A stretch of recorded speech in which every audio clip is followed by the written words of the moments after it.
What's the story, Morning Glory? What's the word, Hummingbird? Thank you so much for clicking on my channel and for joining me for this review of the Real Housewives of Salt Lake City, Season 3, Episode 4. I am so behind because my camera is out of commission, so I have to use my phone, which is fine, but I have to be in a completely different setup because it's just the ghetto over here. So let's get into it. Heather and Whitney. This is episode 4. They're still fighting about whether or not Heather could remember what, I forgot what the woman's name was. Some woman, one of their friends, whether or not that woman had ever told them that Lisa was exchanging Blowies for Utah Jazz courtside tickets. Heather claims that she didn't remember. Whitney claims that she does remember, she was there. And so they get into it, a very heated argument. Whitney gets up, she doesn't get in Heather's face, but she does get close to Heather. And so Heather like physically pushed her away, and Whitney kind of like, ran into the wall, or she was kind of like, oh, Angie, that's the woman's name, Angie. They were arguing about whether or not Heather had heard Angie tell them that Lisa gets tickets because she exchanges Blowies for tickets. And that's when your girl Whitney got up in Heather's face, and Heather physically pushed her away, and Whitney ended up like hitting the wall.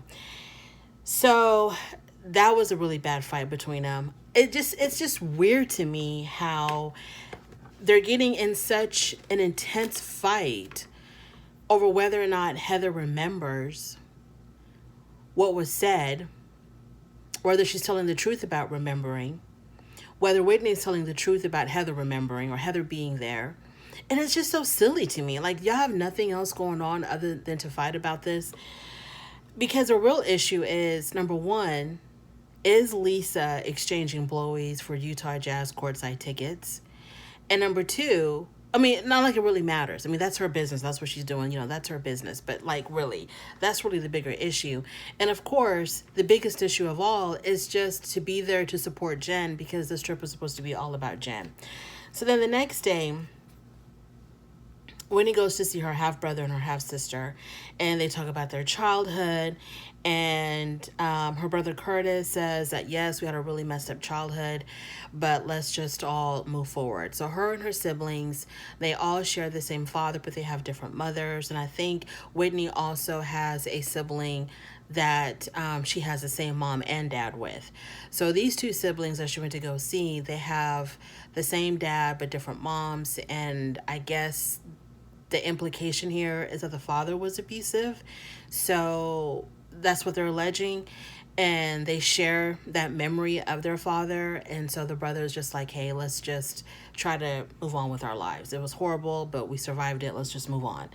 So then back at the house, while Whitney is with her siblings, they're talking about, all the women are together at the breakfast table, and they're all talking about Jen's upcoming trial. And Jen says that her lawyers told her, do not use Botox, because when you use Botox, your face has no expressions at all. And so when you're telling something that is supposed to be very heartfelt, that you want the jury to feel something for, your face is not moving. You look absolutely like, a mannequin. So do not use Botox on the day of your trial. Jen talks about how this is affecting her emotionally. Of course, she talks about her children. And she has to leave early for New York. So Lisa ends up showing up, and not Lisa, what's her name? I keep on forgetting. I don't know what it is about the name Whitney. That name Whitney is so forgettable for me. Anyways, Whitney ends up showing up, and she makes it there just in time. And so then Jen has to leave. She gets on her car. She's on her way to New York because she says she's going to fight this tooth and nail. She's innocent. She didn't do these things. Absolutely not. But of course, as we all know, she ends up pleading guilty. So then the remaining 4 that night, they go out to dinner. Meredith reminisces about her father when they used to live in Arizona. She lived in Arizona for about a year, and she remembers the restaurant that her dad used to take her to. So she reminisces about her father because her father, passed away. And then Whitney and Heather get into another fight. So they get into it because Whitney says that when Heather called her a liar, she was she was invalidating her because she suffers from not being heard, being taken advantage of, and feelings of invalidation. Okay, was weird to me, is that Whitney says that she suffers some type of trauma from her childhood abuse. Okay, this trauma of not being heard, not being seen, being ignored, being abused, no one believing her, no one taking her seriously. So when Heather was not willing to admit that she remembered this conversation with Angie, it was making Whitney, like, all that trauma she was feeling again. She was that feeling of, not being heard, not being validated, etc. Because Heather was not believing her. Heather was calling her a liar. So it was dredging up all of those feelings that she had as a child when she was silenced. And I'm thinking to myself, Whitney, do you know that you're using this story of whether or not your friend was exchanging sexual sexual favors for tickets? You're using that to talk about how you feel violated because someone is not acknowledging or validating what you're saying, that, this other woman was accusing your friend of exchanging her body for tickets. It's not like Heather is telling you, well, I don't believe that you were abused, and that's conjuring up all of these negative feelings in you. You're basically saying, because you don't believe me when I'm talking about this rumor about our friend, it's making me feel invalidated. That just doesn't make any sense to me. You're choosing not to believe me when I'm spreading rumors about our friend, because Lisa's denying it. She says, that's not true. That never happened. I didn't do that. So Whitney, you're basically saying, because you're not believing me, you're not validating my story about what Angie told us about Lisa exchanging Blowies for tickets, I'm beginning to feel invalidated, and what you're doing to me is wrong. That was just so bizarre to me. I'm sorry. That was just bizarre. Bizarre beyond bizarre. I don't know. That was just crazy to me.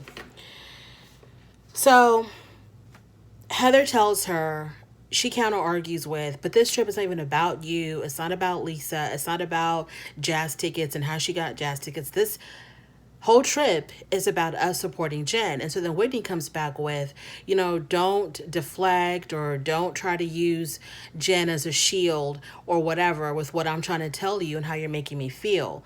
Don't try to make me feel guilty because I'm talking about my feelings and you're claiming that I'm not caring about Jen.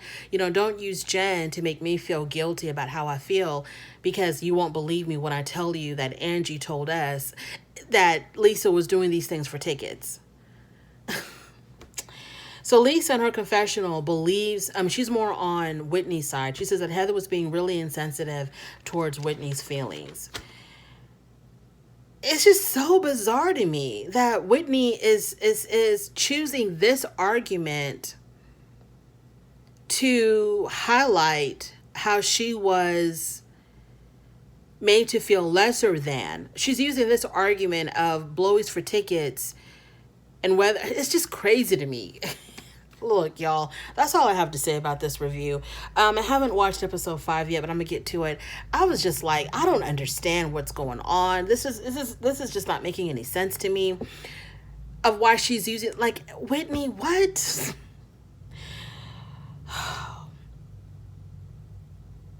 I just didn't get it. I didn't understand. It was just bizarre. That whole conversation was bizarre. Unfortunately, I'm a little bit more on Heather's side, because I'm like, why are we even talking about this? Why is this even a topic of conversation when we need to be here supporting Jen? Why are we talking about this? Especially when Lisa herself is denying it. And then, okay, a little bit on Jen Shah. I've said this before. I don't know how she was able to show up and still film for this show with all that she was going through. I just don't understand. Number one, if I was her attorney, I would have highly encouraged her to not film. I would have highly encouraged her to not film, because I don't want her to say anything incriminating that was not going to be edited out. Number one. Number two, she needs to, like, her being on this show is just, I don't think it's helping. But it doesn't even matter because she pled guilty. But if it was going to go to trial, if I was her attorney, I would have highly advised her, do not be on this show. Take a break. Take a break. Because they're going to watch this show and they're going to see all this frivolous stuff that you're getting yourself involved in. And they're not going to have any sympathy for you. But she pled guilty, so at the end of the day, it really didn't matter. That's my review. Thank you so much for joining me. I'm sorry that it's so... I'm on the struggle bus, y'all. I am on the struggle bus with this whole new setup, filming with my phone. I'm in my kid's room. This is just, and I used to do this every single day. I used to film from her room all the time because her room has an actual desk for me to set things up with, because I don't have a tripod. But anyway, thank you for joining me. I really do appreciate it. On your way out, don't forget to rate the video. I don't even know where to look. I think the camera's right there. I have no idea. On your way out, rate the video. And if you like this content, I'll be surprised if you do. Go ahead and subscribe, and I'll talk to you later. Bye.